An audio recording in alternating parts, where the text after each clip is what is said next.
Flower had a big idea, a wonderful idea, a hug-shaped idea. Because standing right there in Yellowstone was a bison. Huge, majestic, fuzzy, and Flower thought, that looks like the world's fluffiest friend. Now the sign said, keep your distance.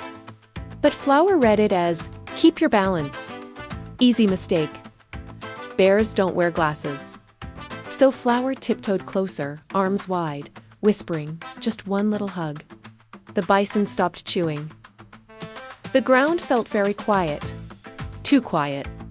Then the bison snorted. Not an angry snort. A please back away, right now snort. Flower froze.